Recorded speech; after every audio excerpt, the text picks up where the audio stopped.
Let me fill you in on something that just dropped. And honestly, it's the kind of revelation that makes you wonder how much more can possibly come out. Special Prosecutor Jack Smith just released documents that legal experts are calling the most damning evidence yet in the classified documents case. We're not talking about speculation here. We're talking about recorded conversations, witness testimony from Trump's own inner circle, and security footage that directly contradicts every defense his legal team has tried to mount. The implications stretch far beyond one man's legal troubles.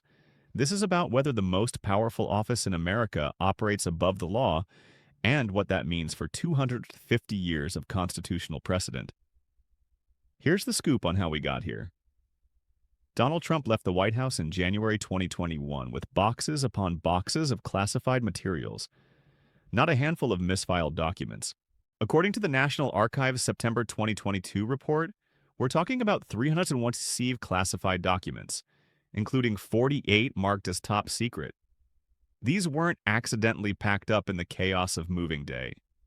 Witness testimony presented by Special Prosecutor Smith on October 15th reveals that Trump personally directed staff to move boxes to Mar-a-Lago and later to other locations after receiving a federal subpoena. This wasn't negligence. It was deliberate. For months, Trump's team insisted this was all a misunderstanding. Presidential prerogative, documents he had every right to possess. His lawyers told the Justice Department in June 2022 that they'd conducted a diligent search and returned everything classified. That representation, made in a signed certification, turned out to be false. The FBI's August 2022 search of Mar-a-Lago recovered another 103 classified documents, including materials marked as Special Access Program intelligence, the most closely guarded secrets in the government's possession. These are documents that even most members of Congress with top security clearances can't access without specific authorization. The new evidence released by Smith's team doesn't just show Trump kept these documents, it shows he knew exactly what he was doing and understood the legal jeopardy it created. Let's break this down, piece by piece, because the devil really is in these details. First, the recordings. According to Politico's October 23rd report, prosecutors have audio tape from July 2021, just 6 months after Trump left office. In this recording, Trump is heard discussing a classified Pentagon document about potential military action against Iran with visitors who lack security clearances. Here's where it gets interesting. Trump acknowledges on tape that the document is classified, that he probably shouldn't be showing it to people, and that he could have declassified it while president but didn't. His own words create a three-part legal problem. He admits the material is classified, demonstrates he understands classification procedures, and shows he willfully retained documents he knew he had no right to possess. Legal expert Andrew Weissman, former FBI general counsel and federal prosecutor with 30 years of experience, stated on MSNBC October 24th that this recording alone could sustain a conviction. When you have the defendant's own voice acknowledging every element of the crime, Weissman explained, that's what prosecutors call a cooperating witness scenario, except the defendant is cooperating against himself. Second, the witness testimony from Trump's inner circle. This is where the story becomes a pattern, not an isolated incident. Special Prosecutor Smith's filing reveals statements from Walt Nauta, Trump's personal aide, and Carlos de Oliveira, a Mar-a-Lago property manager. Both men initially resisted cooperating. Both are now providing detailed accounts of conversations where Trump explicitly instructed them to move boxes of documents to prevent federal agents from finding them. According to CNN's October 26th reporting, de Oliveira testified that in June 2022, after Trump received a federal subpoena demanding return of all classified materials, Trump asked him if there was any way to make documents go away and whether the storage room's security footage could be deleted. These aren't secondhand accounts filtered through multiple sources. These are direct conversations with Trump, described under oath by people who worked for him daily. Third, we have Molly Michael, Trump's executive assistant at Mar-a-Lago. CBS News reported on October 28th that Michael told prosecutors she found classified documents in Trump's office on 2 separate occasions. in 2022 after the National Archives had already demanded their return. In one instance, she discovered a document marked "secret" tucked inside Trump's desk. In another, she found classified materials mixed with newspaper clippings and personal correspondence. Michael's testimony is crucial because it establishes what legal scholars call constructive possession. Trump didn't just have these documents somewhere on the property, they were in his immediate workspace where he personally accessed them. He knew exactly where they were and chose to keep them there. Now here's the kicker. Let's look at the historical pattern because this isn't the first time someone close to the presidency has faced questions about document retention. But the comparisons make Trump's situation more damaging, not less. Take Richard Nixon. The Watergate scandal ultimately came down to obstruction of justice. Nixon's attempts to cover up crimes rather than the crimes themselves. Sound familiar? Nixon lost the presidency not because of the break-in at Democratic headquarters, but because he tried to hide evidence, instructed aides to lie to investigators, and destroyed materials subject to subpoena. The Supreme Court ruled unanimously in United States versus Nixon that executive privilege couldn't shield criminal conduct. Even the president must comply with judicial process. That was 1974, and it established a principle we thought was settled. The president is not above the law. Let's move forward to General David Petraeus in 2015. A decorated four-star general, former CIA director, architect of the surge strategy in Iraq. Petraeus shared 8 notebooks containing classified information with his biographer, who also happened to be his mistress. He initially denied doing so, then eventually pleaded guilty to 1 misdemeanor count of unauthorized removal and retention of classified material. His sentence? 2 years probation and a $100,000 fine. His reputation never recovered. The military community, which had revered him, largely turned away. And here's the critical distinction. Petraeus shared information with one person who had top-secret clearance, though not need-to-know authorization for the specific materials. He cooperated with investigators once confronted. He accepted responsibility. Trump's situation involves hundreds of documents, shared with multiple people who had no clearances whatsoever, followed by systematic efforts to hide evidence and obstruct federal investigation. Then there's Hillary Clinton's private email server. Republicans spent years investigating Clinton's use of a personal server for government communications while she served as Secretary of State. The FBI concluded in July 2016 that Clinton had been extremely careless, but found no evidence of intentional mishandling of classified information. Director James Comey specifically stated that prosecutors could find no proof Clinton intended to violate laws or obstruct justice. That distinction matters enormously in criminal law. Gross negligence versus willful retention and obstruction are fundamentally different offenses. Trump's own Justice Department, under Attorney General Bill Barr, reviewed the Clinton investigation and chose not to pursue charges. The evidence of intent wasn't there. With Trump, according to federal prosecutors, the evidence of intent is overwhelming. Most recently, we have President Biden's garage in Wilmington. Special counsel Robert Hur spent a year investigating Biden's retention of classified documents from his time as vice president. Some materials dated back to his Senate years. Hur's February 2024 report concluded that prosecution wasn't warranted because the evidence showed Biden immediately cooperated with the National Archives, voluntarily searched his properties, and returned materials as soon as they were discovered. No obstruction, no attempts to hide documents, no defiance of federal subpoenas.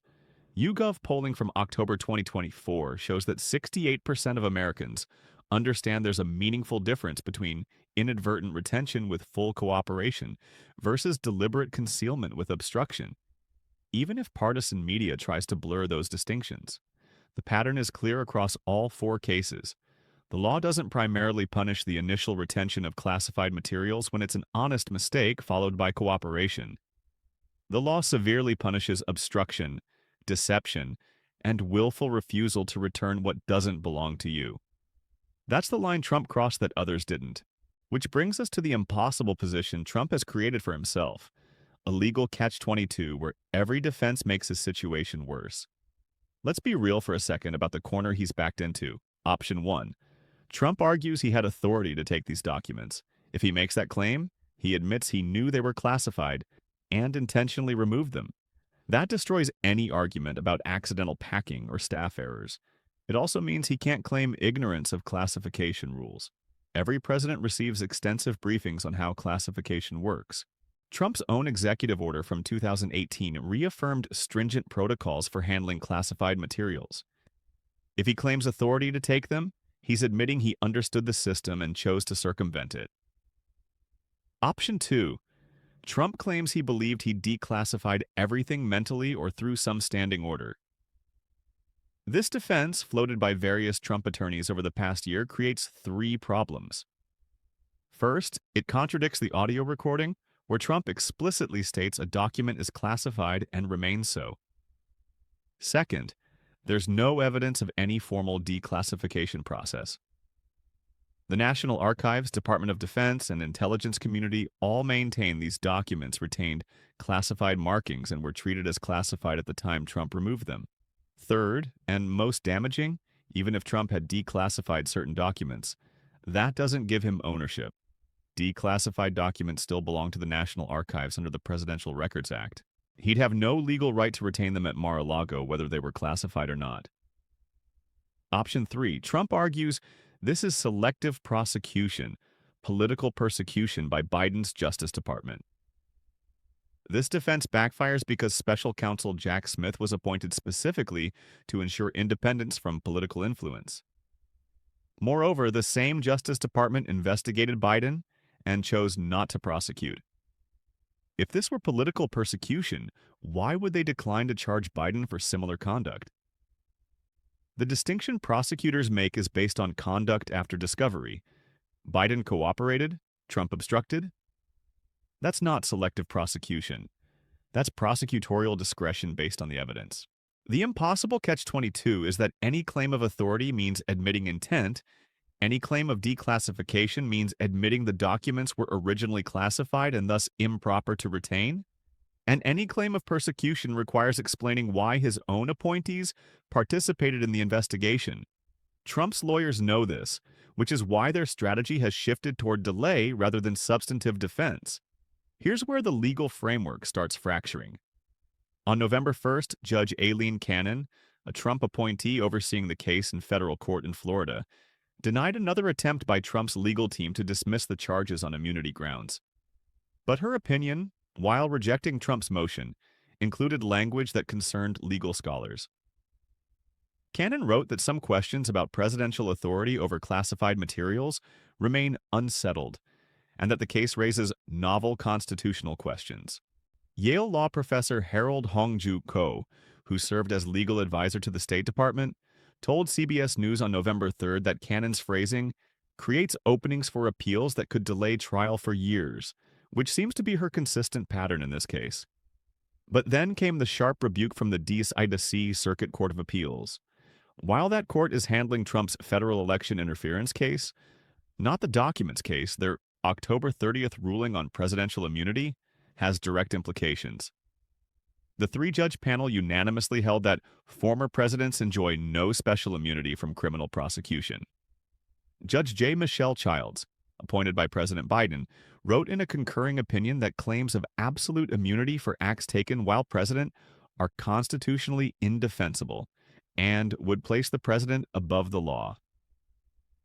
Judge Karen LaCraft Henderson, appointed by President George H.W. Bush, joined that assessment. Conservative legal voices are now on record stating that the presidency doesn't shield Trump from criminal accountability for actions taken after he left office. Conservative legal expert Judge J. Michael Luttig, who served on the 4th Circuit Court of Appeals after being appointed by President George H.W. Bush and is considered an originalist in constitutional interpretation, wrote in the Washington Post on November 5th that the classified documents case represents the most straightforward prosecution against Trump. This is not about novel questions of election law or First Amendment protections, Luttig explained. This is about theft and obstruction. The law here is clear, the evidence is strong, and the defenses are weak. Luttig clerked for Justice Scalia and was once on the shortlist for Supreme Court nomination by Republican presidents. His assessment carries weight in conservative legal circles that might otherwise be inclined to defend Trump.